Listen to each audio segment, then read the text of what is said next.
Hello friends, my name is Michelle Fondin and I'm the author of the new book, Enlightened Medicine, Your Power to Get Well Now, an integrative approach to healing the 7 deadly lifestyle diseases. And welcome to my YouTube channel. Today we're going to talk about a spiritual topic and an emotional and psychological topic, and it is called letting go, your power to heal your physical body, emotional body, and spiritual body.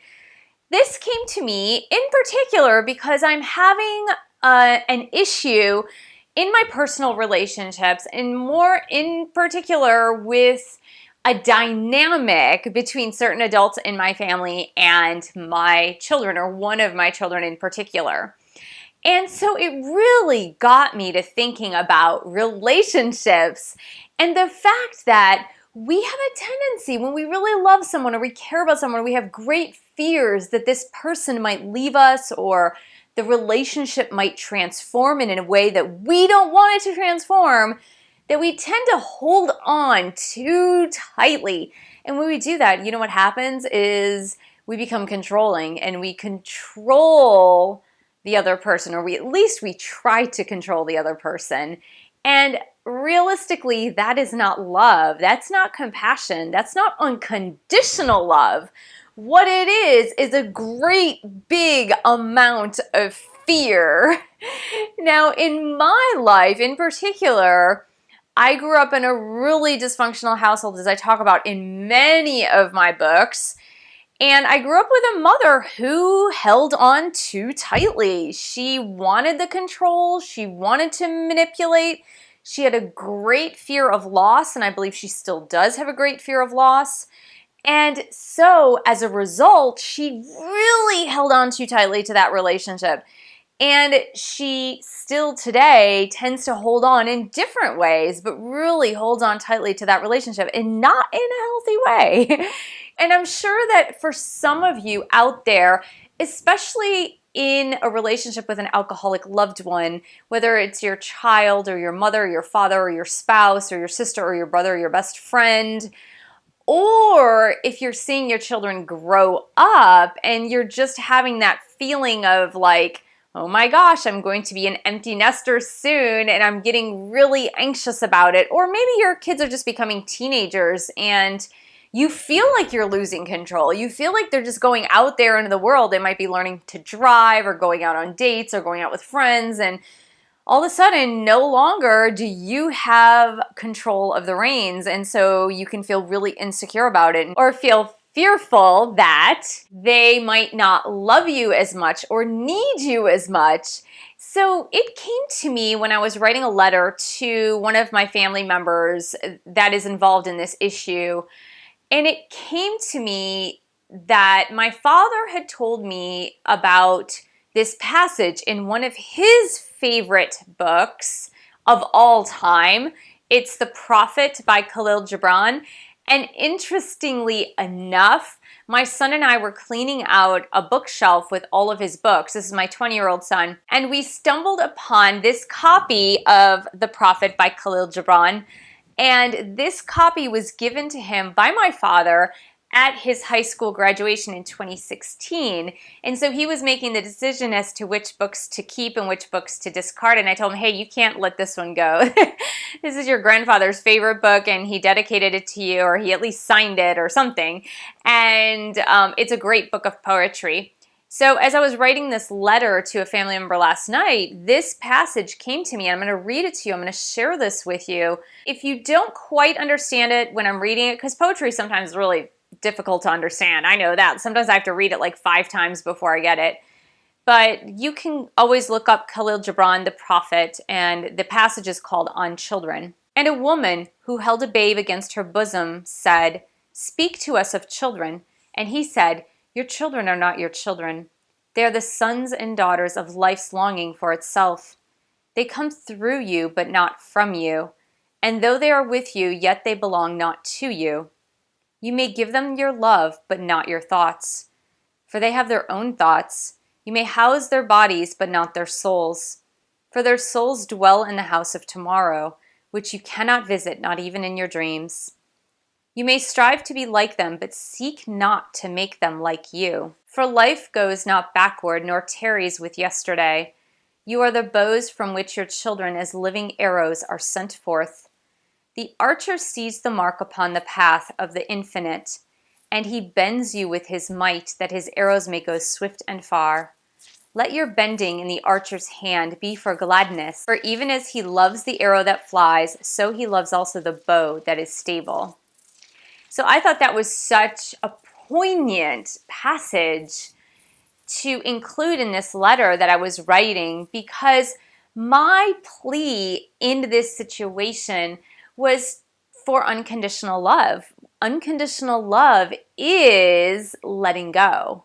Unconditional love is not tightening the reins so tight that the person who might be under you in the way of power, maybe you're a grandfather, grandmother, a parent, or an older sister or brother, or just a spouse who is mentoring or maybe is in a powerful position more so than the other one, meaning you might be the breadwinner, or you might be sober and the other person is the alcoholic, for example. It's about not holding on too tightly.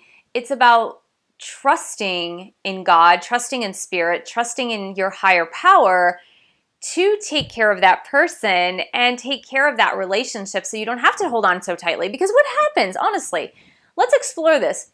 What happens in a relationship when you hold on so tightly, or someone holds on tightly to you?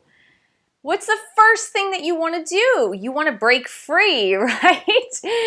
And you want to run as far as you can from that person, because no one likes to be tied down. No one likes to be controlled.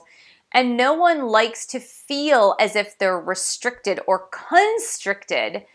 And when you are holding on to someone so tightly, either by trying to control them or holding on to the reins or making the rules impossible, and this can be in a parent-child situation, making the rules impossible to follow because they're so strict, or in a relationship. You know, we tend to create rules in relationship with other people that when you create so many rules and so many restrictions and so much tightness, that relationship can't grow and it can't flourish. So again, one party, whoever's doing the constricting, the other party feels like they need to escape, like they can't breathe. And that's what it means to let go. It's letting that other person breathe, letting them live for themselves, letting them think for themselves, letting them fend for themselves. And as your children are growing up, and believe me, I've raised 3 children and I'm still raising them, but my eldest will be 24 at the end of this month. My middle child is 20 and the youngest is 14. But I did just that. I did not like having those reins tightened around me when I was a teenager and trying to assert myself and be my own person and trying to grow up and make decisions for myself. And having those reins tightened and pulled and tightened and pulled made me make bad choices, because what I felt inside was to not make the choices that my parents wanted me to make, or my mother in this situation wanted me to make, but rather do the opposite, because that's what people feel. They feel like, oh my gosh, if you're constricting me, I'm just going to choose the other choice because you're constricting me so tightly. And so that's what I felt. And so because I felt that growing up, and because I felt that much into my young adulthood, I made the decision that I wouldn't treat my children that way. I made the decision that I would let them be their own person, that I would support their hopes, dreams, gifts, talents, passions, and I wouldn't make their lives my life. They have their own lives. They have their own life purpose. They have their own trajectory in life. They have their own mission with God. As a parent, you're not to interfere with that mission. You're to guide them, like guiding them in the right way, kind of like Siri or Google Maps or any other GPS app guides you towards your destination. It doesn't physically take you to your destination. It guides you towards your destination. It gives you the roadmap toward your destination, but it doesn't take you there. It doesn't pull you there. And in fact, even when you're off course, what does the GPS do? It recalculates another route. It helps to guide you in a different direction, but it doesn't pull you there. It doesn't take you there. Sometimes it says, turn around, do a U-turn, but it's not going to consistently like force your car to go in a certain way. That's just not happening with a GPS. I mean, at least I don't think it is. Maybe if you have a self-driving car, maybe that, I don't know. I'm not into self-driving cars yet. I don't have one. So, but you guys get the picture. The picture is that you are your children's guide. You're their map. You are not the person driving the car. You're not the person driving the chariot. They are driving their own chariot. They're driving their own car. They're driving their own lives by their own choices. And in fact, the sooner you trust them with that, the sooner you trust them with making their own decisions and being responsible for their own lives, the more mistakes they will make. And mistakes are good. Why are mistakes good? Because when you make a mistake, you learn from them. You either learn and you move to another action, or you keep repeating the same mistakes and you reap the consequences of those mistakes rather than the rewards of having different choices and different ways of behaving. And so I'm a firm believer in natural consequences. So that's why I let my children make their own choices for the most part. I guide them here and there. You know, I tell my 14-year-old son, like, you know, you do need to get to bed about 9:30 or 10 because you are getting up at 5:30 a.m.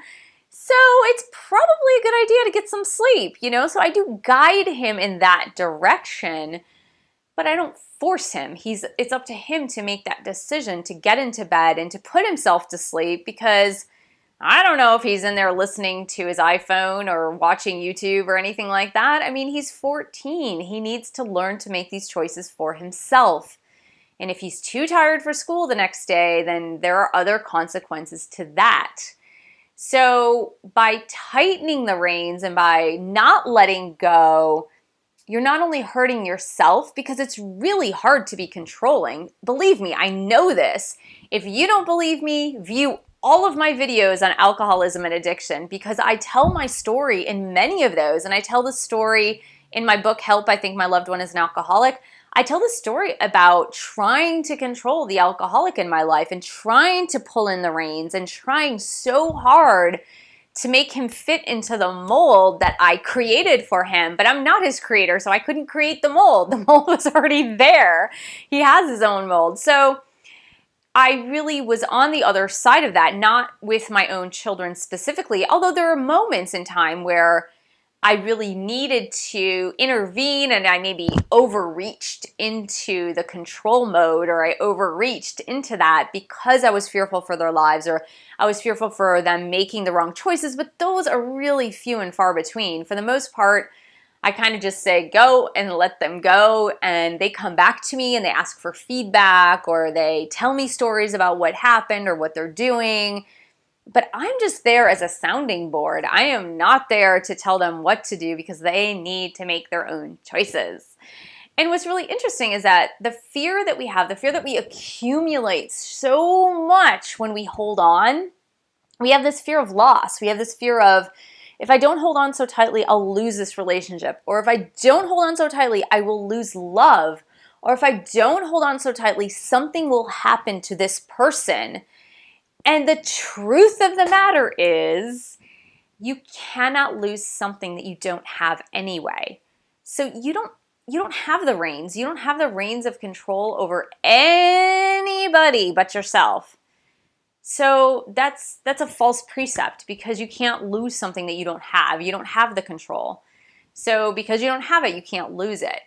As far as the relationship goes, if you let go of the reins and you lose that relationship, then that relationship doesn't need to be in your life. So that's part of letting go too, is that if that person is growing, becoming an adult, or if that person is a boyfriend, girlfriend, spouse, best friend, and you let go of those reins and you let them go free, and then they don't come back to you, it could mean a lot of things, but one of the things it could mean is that they have a lot of resentment toward you holding onto the reins too tightly, and they're afraid of coming back because you finally let them free. So at that point in time, maybe it's time to do a little bit of soul searching as to why you felt you needed to hold on so tightly to the reins in the first place. And then the other thing is fearing that they might get hurt or fearing that something bad might happen to them. Now, this is the case with my own mother. So up until this day, so guys, I am 47 years old, and to this day, my mother is almost 72. To this day, she tries to hold on to the reins very, very, very, very, very, very tightly because she's terrified that something will happen to me. And that's not the way to live either, because again, people are responsible for themselves, and when bad things happen, that doesn't necessarily mean it's the end of the world.